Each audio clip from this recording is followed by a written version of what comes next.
രചന, അവതരണം സുഗി സുരേഷ്. നിനക്കെന്നെ വിവാഹം കഴിക്കാൻ പറ്റുമോ? അവൻ്റെ നെഞ്ചിടിപ്പ് കൂടി വന്നപ്പോൾ അവൻ്റെ നെഞ്ചിൽ തൊട്ട് ഞാൻ പറഞ്ഞു, ജീവനുള്ള ഹൃദയം ഉള്ളം കൈ തൊടാൻ ഭൂമിയിൽ മാലാഖമാർക്ക് മാത്രമേ കഴിയൂ. മരണത്തോട് മല്ലിട്ട് കിടന്ന എൻ്റെ അമ്മയെ നോക്കി കരഞ്ഞ എന്നോട് ആരോ പിന്നിൽ നിന്ന് പറഞ്ഞൊരു വാക്ക്, നിന്റെ അമ്മയെ ഉണർത്താൻ ഒരു മാലാഖ വരും. നിറഞ്ഞ കണ്ണുകളിൽ ഒരു വെള്ളക്കുപ്പായം ഓടിക്കിതച്ചു പോകുന്നത് ഞാനിങ്ങനെ കണ്ടു. അതായിരുന്നു എൻ്റെ മാലാഖ, എൻ്റെ അമ്മയെ എനിക്ക് തിരികെ തന്ന മാലാഖ. ആ ദിവസം തുടങ്ങിയതായിരുന്നു ഈ വെള്ളക്കുപ്പായത്തോടുള്ള ഈ പ്രണയം. എന്തോ അതെൻ്റെ ശരീരത്ത് കിടക്കുന്ന സമയത്ത് വല്ലാത്തൊരു ആത്മവിശ്വാസമാണ്. ഡിസ്ചാർജ് കഴിഞ്ഞു പോകുന്ന ഓരോ രോഗികളുടെ മുഖത്ത് കാണുന്ന ആ ഒരു പുഞ്ചിരി ഉണ്ടല്ലോ, അത് തന്നെയായിരുന്നു എനിക്ക് ഊർജ്ജവും. വിവാഹശേഷം ഉണ്ടായിരുന്ന അവഗണനകൾ ആദ്യം ഞാൻ ചെയ്യുന്ന തൊഴിലിനോടായിരുന്നു. പിന്നീട് എന്നോട് തോന്നി തുടങ്ങിയ സംശയരൂപവും, മാനസികമായിട്ടും ശാരീരികമായിട്ടും തുടങ്ങിയ വേദനകൾ, സഹനത്തിനും അപ്പുറം കഴിഞ്ഞപ്പോൾ ഞാൻ ആ വീട് വിട്ടിറങ്ങി. ഇന്ന് ഞാൻ ഒറ്റയ്ക്കാണ്, ജീവിതത്തിൽ ഒറ്റപ്പെട്ടു തുടങ്ങിയിരിക്കുന്നു. പക്ഷെ ഒറ്റപ്പെടുമ്പോഴുള്ള സുഖം അത് ആസ്വദിക്കാൻ കഴിഞ്ഞാൽ ഈ ഭൂമിയിൽ മറ്റാർക്കും എന്നെ തോൽപ്പിക്കാൻ കഴിയില്ല എന്ന ആത്മവിശ്വാസത്തോടെയാണ് ഞാൻ ജീവിച്ചു തുടങ്ങിയത്. ഡിവോഴ്സ് വാങ്ങി 5 വർഷം കഴിഞ്ഞപ്പോൾ ആദ്യമായിട്ടൊരു പ്രണയാഭ്യർത്ഥന എൻ്റെ മുന്നിൽ വന്നപ്പോൾ ഞാൻ കണ്ടില്ല എന്ന് നടിച്ചു. ശേഷം വീണ്ടും വീണ്ടും ഒരു പെരിച്ചാഴിയെ പോലെ അയാൾ എൻ്റെ പിന്നാലെ കൂടി. കാണാൻ തിരക്കിടില്ല, ഒരു കൺസ്ട്രക്ഷൻ കമ്പനിയിലെ സൂപ്പർവൈസറാണ്, പേരരുൺ. ഞാൻ ആലോചിച്ചൊരു തീരുമാനം പറയാം എന്ന് പറഞ്ഞ് അയാളെ ഞാൻ ഒഴിവാക്കി. ആ ദിവസം രാത്രി അയാൾ എൻ്റെ വാട്സപ്പിൽ ഒരു മെസ്സേജ് അയച്ചു. തീരുമാനം എസ് ആണോ? പെട്ടെന്ന് എനിക്ക് കൺഫ്യൂസ്ഡ് ആയിട്ട് ഞാൻ തിരിച്ച് മെസ്സേജ് അയച്ചു, എൻ്റെ നമ്പർ എങ്ങനെ കിട്ടി? അതൊക്കെ കിട്ടും, തീരുമാനം പറ മോളെ. എനിക്ക് കുഴപ്പമൊന്നുമില്ല, ഞാൻ തിരിച്ചു പറഞ്ഞു. ഞാനൊന്ന് വിളിച്ചോട്ടെ? അയാൾ എന്നോട് ചോദിച്ചു. ഇപ്പോഴോ? ആ, അതിനെന്താ? പെട്ടെന്ന് അയാളുടെ കോൾ എനിക്ക് വന്നു. ഞാൻ കോൾ അറ്റൻഡ് ചെയ്തു.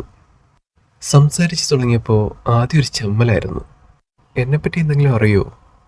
എൻ്റെ ആ ചോദ്യത്തിന് ആദ്യം മൗനമാണെങ്കിലും ഒരു നേഴ്സാണെന്നറിയാം, പിന്നെ നാട്ടിൽ കോട്ടയമാണെന്നും അറിയാം, പിന്നെ ഡിവോഴ്സ് ആണെന്നും അറിയാം. ഇത്രയും കാര്യങ്ങളെ എനിക്ക് അറിയാളൂ എന്ന് അരുൺ തിരിച്ച് മറുപടി പറഞ്ഞു. ഇതൊക്കെ എങ്ങനെ അറിയാം? ആ, അതൊക്കെ ഞാൻ കണ്ടുപിടിച്ചു. ഞാൻ എൻ്റെ ജീവിതത്തിൽ നടന്ന എല്ലാ കാര്യങ്ങളും അവനോട് തുറന്നു പറഞ്ഞു. എനിക്ക് അവനെ നല്ലൊരു ഫ്രണ്ടായിട്ട് തോന്നി.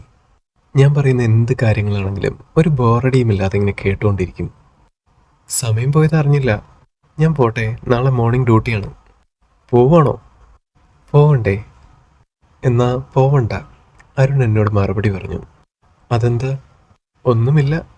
ആ, പറയുന്നേ. തൻ്റെ സംസാരം കേട്ടിരിക്കുന്ന നല്ലൊരു ഫീലാണ്, അരുൺ മറുപടി പറഞ്ഞു. ഓഹോ, എന്നാ ഞാൻ പോവാ.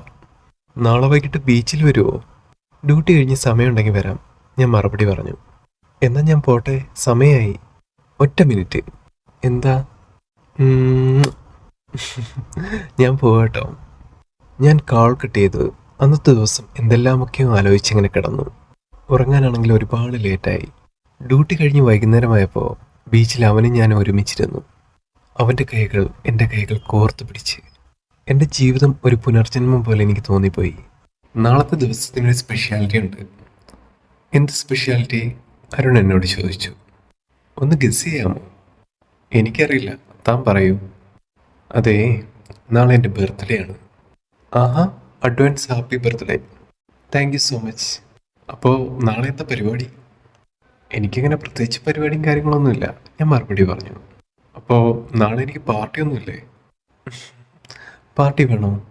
ആ, അങ്ങനെ നല്ല സ്പെഷ്യലായിട്ട് പാർട്ടിയൊന്നും വേണ്ട, നല്ലൊരു മട്ട ബിരിയാണി ഉണ്ടാക്കി തന്നാൽ മതി. ആണോ? എന്നാ നാളെ റൂമിലോട്ട് പോരെ, ഞാൻ ഉണ്ടാക്കിത്തരാം. രാവിലെ എണീറ്റ് തന്നെ നല്ലൊരു മട്ടൻ ബിരിയാണി അങ്ങനെ ഉണ്ടാക്കി വെച്ചു. റൂമിലെ ഫ്രണ്ട്സ് എല്ലാം വേറെ ഡ്യൂട്ടിക്കും കാര്യങ്ങൾക്കൊക്കെ ആയിട്ട് പോയി. ഞാൻ കുളിച്ചൊരുങ്ങി അത്യാവശ്യം നല്ലൊരു സെറ്റ് സാരിയൊക്കെ എടുത്ത് നല്ല സുന്ദരി കുട്ടിയായിട്ട് നിന്നു. 1 മണിക്കൂർ കഴിഞ്ഞപ്പോൾ വാതിലിന് ആരോ മുട്ടി. വാതിൽ തുറന്നപ്പോൾ 2 കുപ്പി പാലുമായിട്ട് അവൻ മുന്നിൽ നിൽക്കുന്നു. ഇതെന്താ പാലൊക്കെ ആയിട്ട്? പായസം വെക്കാനാണോ? ആ, നമുക്കിത് പായസമൊക്കെ ആക്കാം, അവൻ മറുപടി പറഞ്ഞു. വാ ഇരിക്കേ. മട്ടൻ ബിരിയാണിയൊക്കെ ഞാൻ സെറ്റാക്കി വെച്ചിട്ടുണ്ട്, കഴിച്ചിട്ട് അഭിപ്രായം പറയണം കേട്ടോ. ഞാൻ വാഴയിലിൽ ഓരോന്നോരോന്നായിട്ട് വിളമ്പി. വാവ്, സൂപ്പറായിട്ടുണ്ടല്ലോ, അടിച്ചു പൊളിച്ചിട്ടുണ്ട് കേട്ടോ, അവൻ എന്നോട് മറുപടി പറഞ്ഞു. ഒരു പിടി അവൻ എൻ്റെ വായിൽ വെച്ചിരുന്നിട്ട് ഹാപ്പി ബർത്ത്ഡേ ഇൻ അഡ്വാൻസ് അങ്ങനെ പറഞ്ഞു കേട്ടോ. എൻ്റെ ബർത്ത്ഡേ ഗിഫ്റ്റ് എവിടെ? തരാം, കൈ കഴുകിയിട്ട് വരട്ടെ. അവൻ അടുക്കളയിൽ പോയി ഒരു ഗ്ലാസ് എടുത്തിട്ട് വന്നു. അതിൽ അവൻ കൊണ്ടുവന്ന കുപ്പിയിൽ നിന്നും ഒരു ഗ്ലാസ് പാലൊഴിച്ചിട്ട് എനിക്ക് കൈ തന്നു. ഇന്നാ കുടിക്ക്. ഞാനത് കുടിച്ചു. വല്ലാത്തൊരു പുളിയും പിന്നെ ഒരു കയർപ്പും. അവൻ ടേബിളിൽ വെച്ചിരുന്ന അച്ചാർ ബോട്ടിൽ നിന്നും ഒരു സ്പൂൺ എടുത്തിട്ട് വന്നു. ഇന്നാ ഇതൊന്ന് നാവില് തൊട്ടെ. ഞാൻ അച്ചാർ നാവില് തൊട്ടു. ആ, ഇനി ബാക്കി അങ്ങോട്ട് കുടിച്ചേ. ഇതെന്താ സംഭവം? ഇതാണ് പാൽ കഷായം. ജീവിതത്തിൽ ഒരു വട്ടമെങ്കിലും നീ ഇതിൻ്റെ രുചി അറിഞ്ഞിരിക്കണം. അതുകൊണ്ടാണ് ഞാൻ ഇത് കൊണ്ടുവന്നത്. ഞാൻ ഗ്ലാസ്സിലോട്ട് നോക്കിയിട്ട് ശേഷം അവനെ ഒന്ന് നോക്കി. അവൻ 2 ഗ്ലാസ് പാൽ കഷായം ഒറ്റ മിനിറ്റ് കൊണ്ട് അകത്താക്കി. എനിക്കും വേണം പാൽ കഷായം. പിള്ളേർക്ക് അത്രേ ഉള്ളൂ, അത്രയും കുടിച്ചാൽ മതി. എനിക്കും വേണമെന്ന് പറഞ്ഞില്ലേ, താടാ. ശേഷം ഞാൻ അവൻ്റെ നെഞ്ചത്ത് പടക്കോ പടക്കോ എന്നടിച്ച് സൗണ്ട് ഉണ്ടാക്കി. അവൻ പെട്ടെന്ന് തന്നെ എന്നെ നെഞ്ചോട് ചേർത്ത് പിടിച്ചിട്ട് എൻ്റെ കണ്ണുകളിൽ നോക്കി. വേണോ? വേണം. എൻ്റെ തല കറങ്ങുന്ന പോലെ എനിക്ക് തോന്നി. ഞാൻ പതുക്കെ അവനെ കെട്ടിപ്പിടിച്ചങ്ങനെ നിന്നു. ശേഷം എൻ്റെ മൂർധാവിൽ അവൻ്റെ നനഞ്ഞ ചുണ്ടുകൾ പതിഞ്ഞു. ഞാൻ അവൻ്റെ കണ്ണുകളിൽ നോക്കി. പിന്നെ ഒരൊറ്റ വാളായിരുന്നു.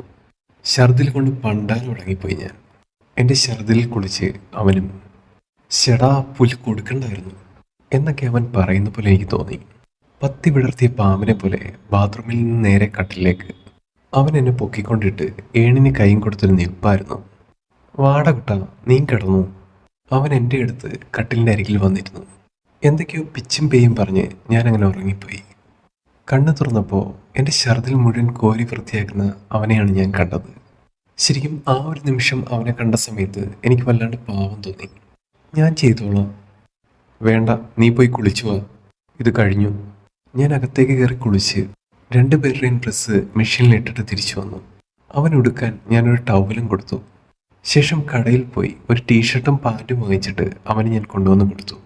എന്തോ എനിക്ക് വല്ലാണ്ടൊരു ചമ്മലായിരുന്നു ആ ഒരു നിമിഷങ്ങളെല്ലാം. അവൻ ഡ്രസ്സ് മാറി എൻ്റെ മുന്നിൽ വന്നു. "ആഹാ, അടിപൊളിയായിട്ടുണ്ടല്ലോ." എന്തേ?" "ഒന്നുമില്ലേ." അവനൊന്നും മിണ്ടിയില്ല. "എന്നാ ആ ഒരു പാൽ കഷായം ഒരു ഗ്ലാസ് കൂടെ തരുമോ?"